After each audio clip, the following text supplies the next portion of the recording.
Ou então, da outra vez, nós tínhamos trabalhado um pouco a questão do professor de energia no momento, e hoje a gente ficou de começar a olhar a equação dinâmica do fóton, no sentido de ver como, a partir da noção dos operadores de projeção para spin 0 no setor vetorial, nós podemos redescobrir as equações de Maxwell.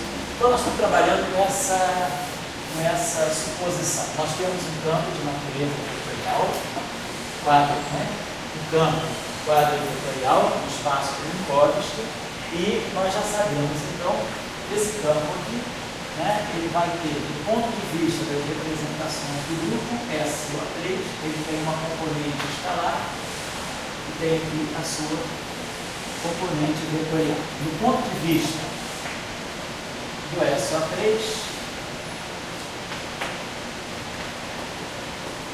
esse campo aqui é o escalar, ou seja, está na representação 0 do SO3, e esse aqui está na representação 1 do SO3. Então, as três componentes aqui, elas se agrupam com os spin 1 e essa componente aqui forma um spin 0. Então, são as representações de SO3. E nós já vimos que nós podemos projetar esse quadro vetor no setor do spin 1 e no setor do spin 0 através dos operadores de projeção. Então, o operador de projeção θ mini,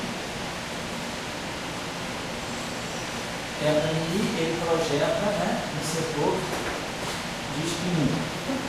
E o ômega mini projeta no setor de spin 0. Então, botar aqui, bem? Então, nós já tínhamos visto essa decomposição. E nós tínhamos visto que nós podemos, então, pegar o nosso campo vetorial.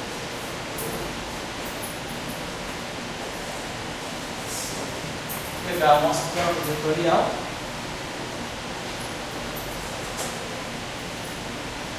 e decompor um campo vetorial uma parte transversa mais uma parte longitudinal. Então, o A transverso, então, o nosso A transverso ele é θ mini, aí, o A longitudinal é o ômega mini. Então, o que nós queremos é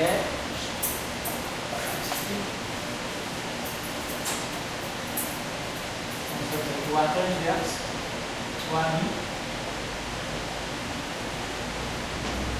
é o A transverso mini,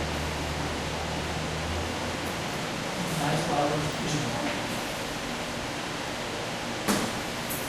O que nós queremos é descrever. Então, a nossa proposta vai ser, olhando essa representação, nós vamos querer descrever o fóton. Para nós, o que é o fóton? O fóton é um objeto que tem massa de repouso nula e que tem spin 1. E o fato de ele ter massa de repouso nula, então, já sabemos que a expressão relativista do objeto de massa de repouso nula é essa expressão, é essa relação entre energia e momento, 2 igual a T2C2. Então, do ponto de vista da equação de ônibus, essa relação seria essa relação, ômega 2 igual a ao quadrado C ao quadrado, a relação de dispersão entre a frequência e o vetor de ômega. Então, essa relação ela está expressa através desse operador. D'Alembertiano de Amif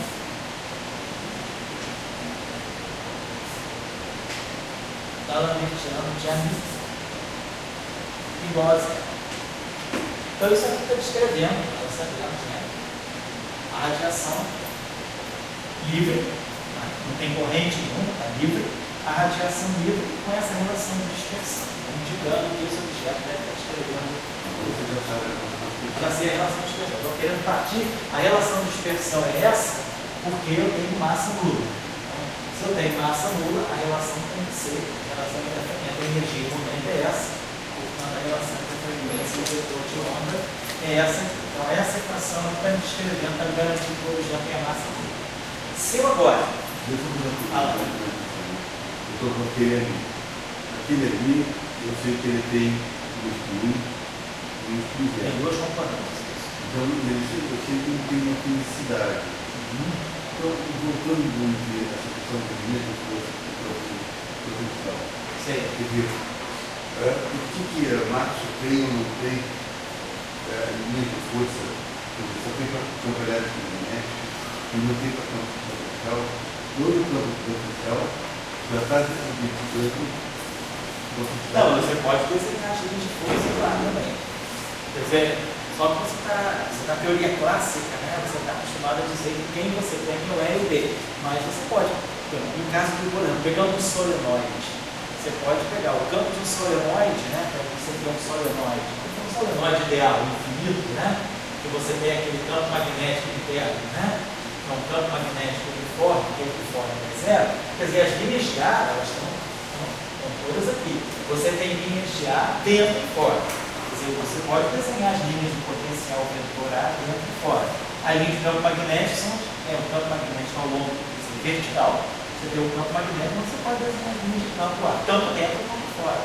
Dentro, teoricamente. Agora, claro que na teoria clássica você acessa o campo pelas linhas de campo, não pelo potencial.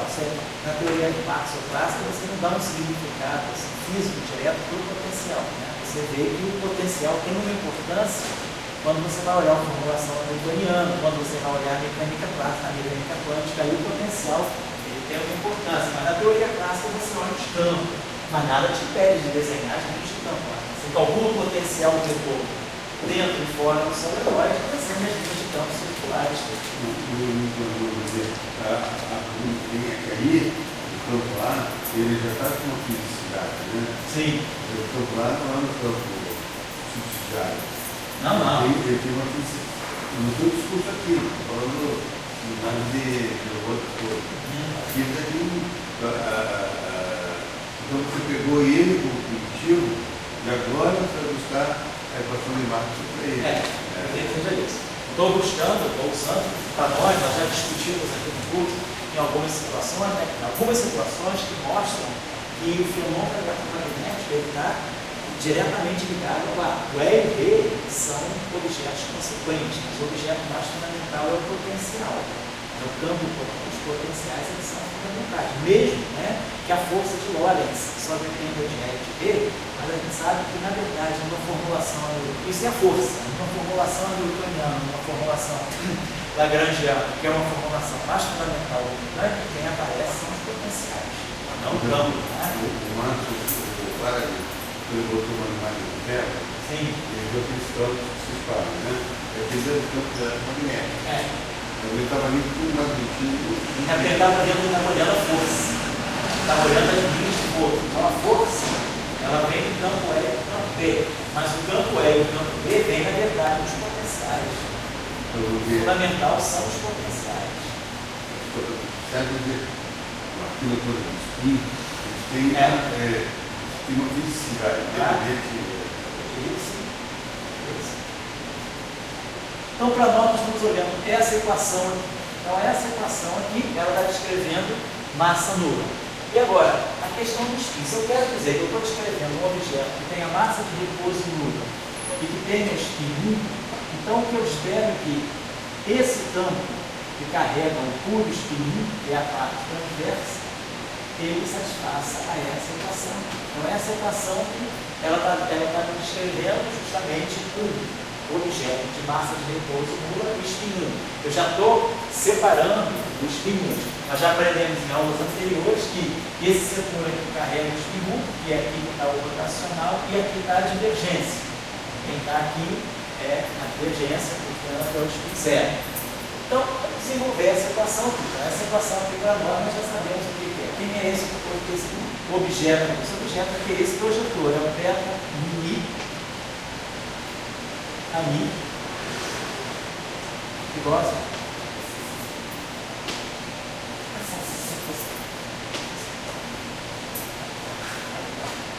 Bom, esse teto dele, então nós já sabemos que ele é. Esse projetor, ele é delta mi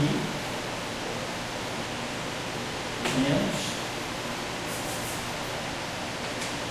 dmi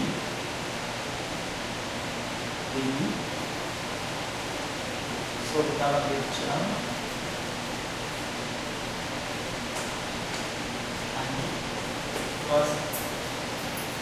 a gente traz isso aqui para cá, então essa equação está dando para nós da Lambertiano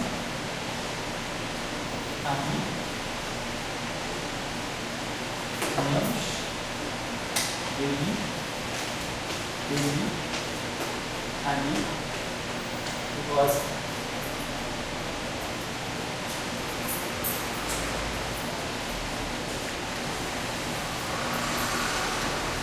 Tentar ver qual é o conteúdo dessa equação. E daí, claro, o Lambertiano para nós é o dmi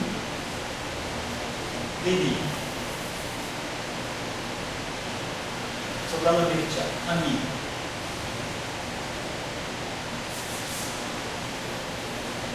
Pode escrever, claro, essa equação com o mi todo embaixo, se eu quiser. Agora eu posso fazer isso, posso escrever essa equação assim.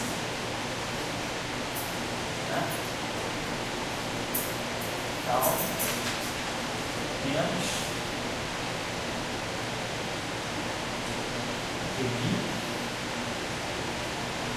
Aí aquele dmi, eu posso colocar esse dmi aqui para cima e esse mi aqui para baixo. Estou só remanipulando, escrevendo essa equação, né? Suba esse índice, desce esse índice, que é a mesma coisa. E daí a gente pode então fatorar esse dmi. E aí eu posso multiplicar essa equação por menos 1, então eu vou pegar essa equação direta, dmi a mi menos dmi a mi igual a zero. Então essa equação está dando para nós esse objeto aqui. Então a gente pode agora, como esses índices, o índice mi é o índice saturado e o índice mi é o índice livre, eu posso nessa equação livremente trocar. Posso chamar esse caminho aqui de mi, então fazer agora uma troca de mi com mi. O mi vai em mi, o mi vai em mi. Então é só redefinir os índices. Então essa equação está ficando assim, dmi a mi menos dmi a mi igual a zero. Eu vou chamar essa combinação então de dmi a mi menos dmi a mi. Isso para nós aqui é o f mi. Então a gente viu que se a gente impõe, não sabe ainda qual é o fenômeno da eletromagnética, mas se a gente impõe que nós estamos querendo descrever uma equação de um objeto que tenha massa de repouso nula e spin 1, a gente ganha essa equação. Então, nós já mais ou menos identificamos essa equação como sendo as equações de Maxwell na ausência de fontes. E aí, automaticamente, se esse objeto aqui é dado desse modo, qualquer objeto que tenha essa expressão aqui, naturalmente satisfaz a essa equação do fato de f de mi ser dado como dmi a mi